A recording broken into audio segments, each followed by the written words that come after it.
In this video, we're going to go through LG's 2021 OLED TV lineup, including the company's first ever 83-inch 4K OLED. This video is sponsored by Box, the online technology store. Visit box.co.uk for the best deals on TVs, soundbars, and all your other technology needs. Hello everyone, Vincent Teo from HDTV Test here. LG Electronics has unveiled its 2021 TV lineup at its CES press conference, and we're going to discuss its OLED TVs for the year ahead in this video. Now, there are three OLED ranges that we know of, namely the C1 series, the G1 series, and also the 8K Z1 or Z1 in the USA series. Now, with the C1, it is likely to be the most popular model from the South Korean brand for the year ahead, and there are going to be 5 screen sizes, namely 48-inch, 55-inch, 65-inch, 77-inch, and also new for 2021, a massive 83-inch model.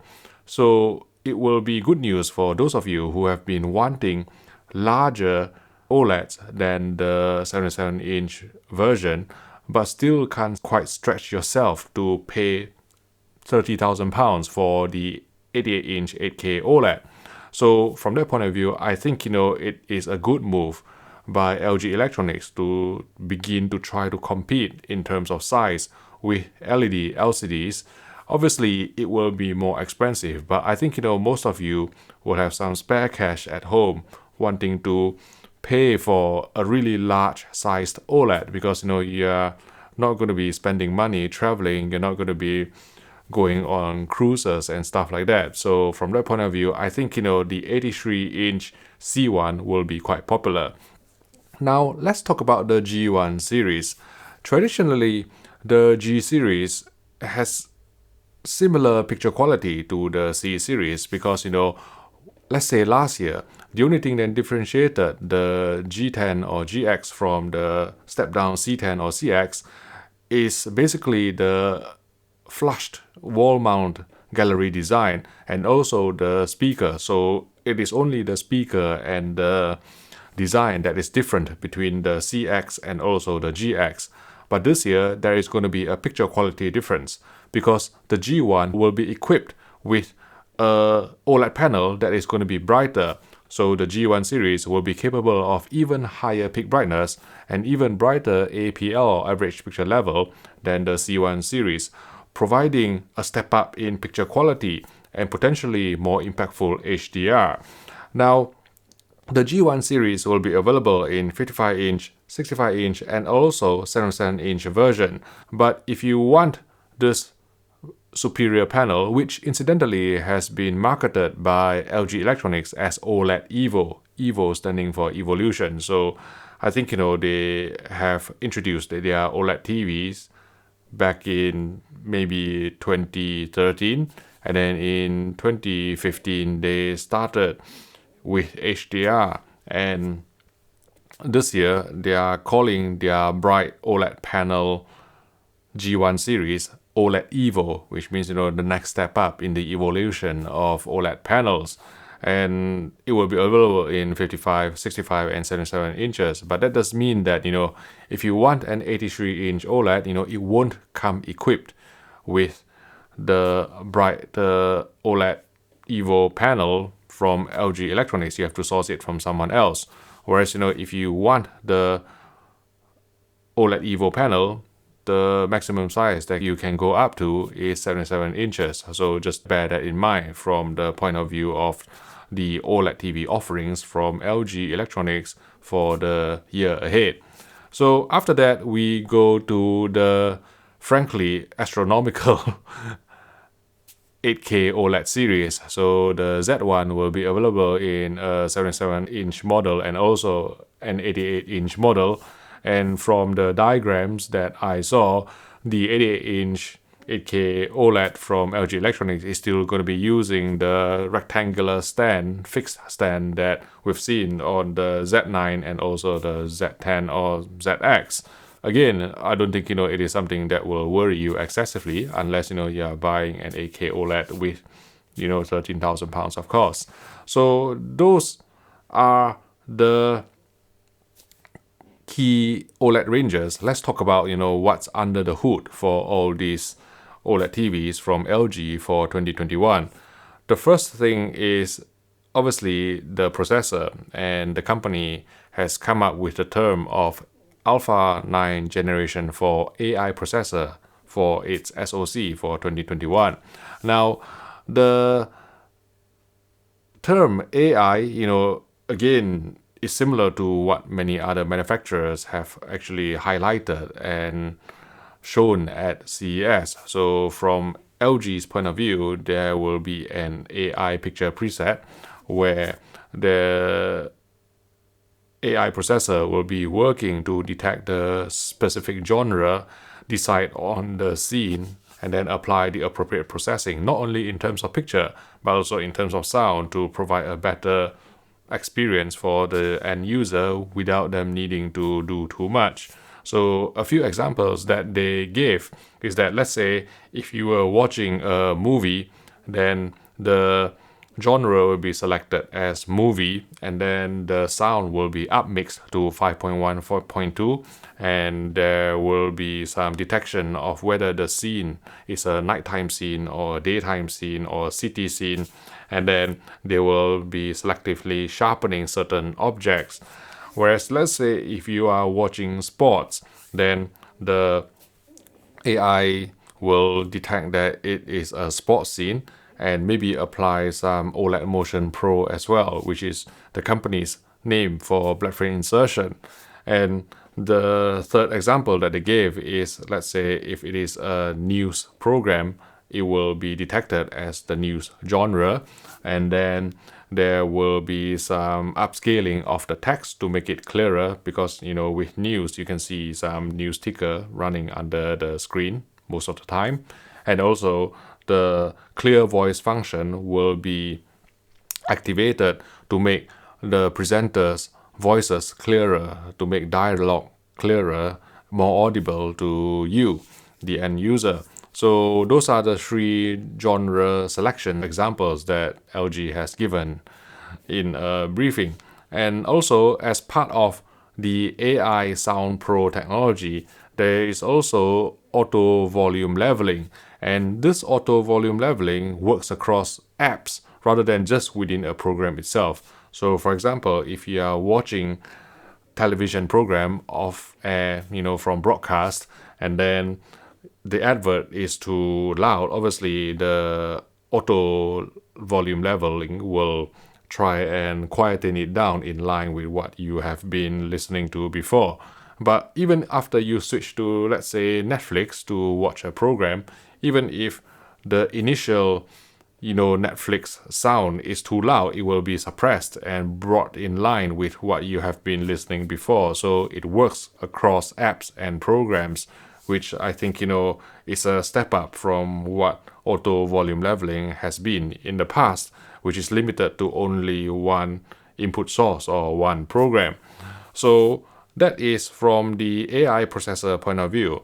And I think in my video a few days ago, you may have known that these 2021 OLED TVs from LG, namely the C1, the G1, and also the Z1 or Z1, will be equipped with WebOS 6.0, which is a full screen user experience, and they will come with an updated Magic Remote.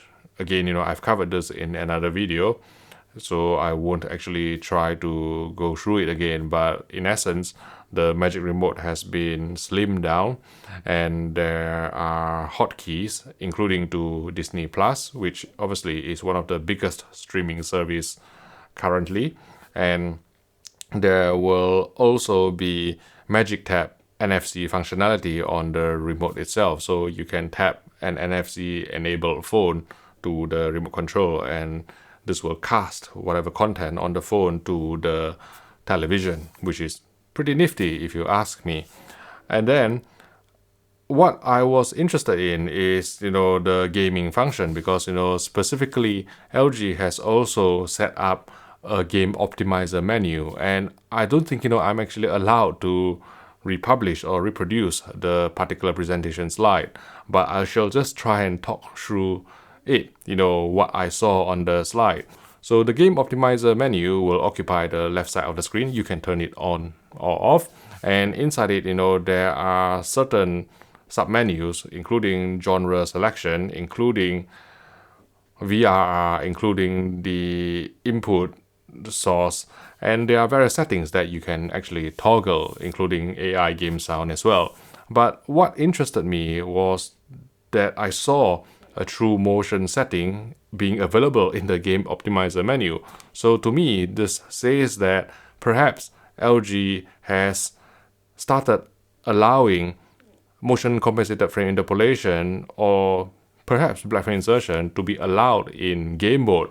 So for example, if you have been following the development of Samsung QLEDs, you will know that they have this Game Motion Plus technology where you can engage motion compensated frame interpolation in game mode, which will improve 30 frames per second gameplay experience to make it more fluid, turning them into 60 frames per second at the expense of lag times. So maybe LG has gone down the same route as well.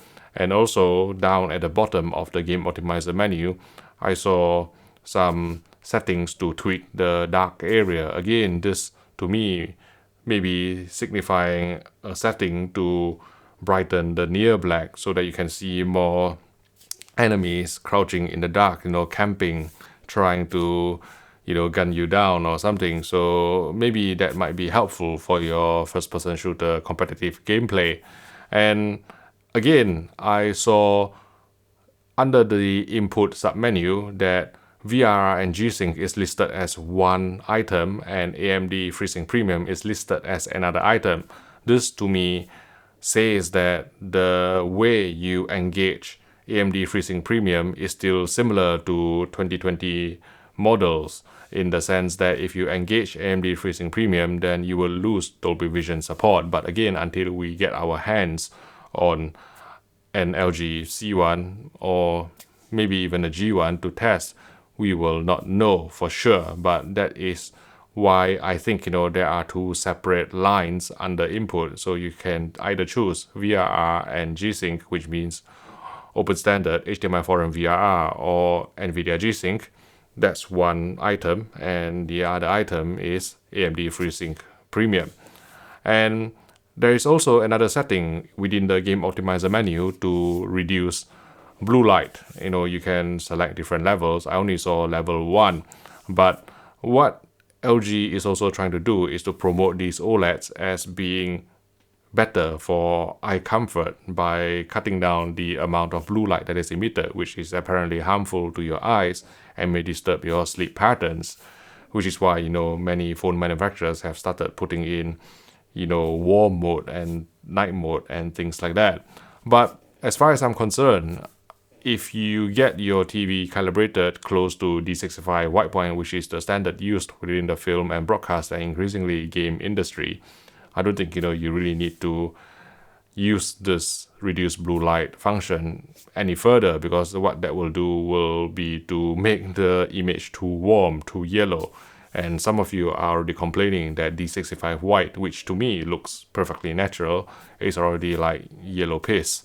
But that's maybe how you are used to seeing D93 bluish white all your life, and you're not used to what is an accurate D65 white. So let's step back a bit and talk about Google Stadia. Yes, the LG 2021 OLEDs will be supporting Google Stadia cloud gaming service, and I think from the presentation, they are aiming to have the service available at launch in the first quarter of 2021 when these TVs become available. Talking of which, we still do not have any pricing details for these televisions. Neither do we have any confirmed availability or when they will hit store shelves. But I think, they should be fairly similar to last year's schedule. So maybe March, April, May time, you may start seeing some models trickling in. And Currently, I do not know whether there is an entry-level B1 series because it hasn't been present in the briefing, and the company refused to comment when I asked specifically. But I think genuinely most people will be interested in the C1 and also the G1 series. And this year, there is a reason to pay a price premium for the G1 series because the G1 will have the OLED Evo panel, which is capable of higher peak brightness. Oh, and before I forget, the gallery design will also stay on the G1 series. So the G1 series, just like last year's G10 or GX, which I liked a lot in terms of the flush fit wall mounted design, means that you can actually basically put it close to the wall, and make it look like a piece of painting in your living room environment. And it is a very elegant wall-mounted solution that I really like. If you'd like to learn more about other CES 2021 televisions, I've created a playlist here if you'd like to click on it, and I'll see you in the next video.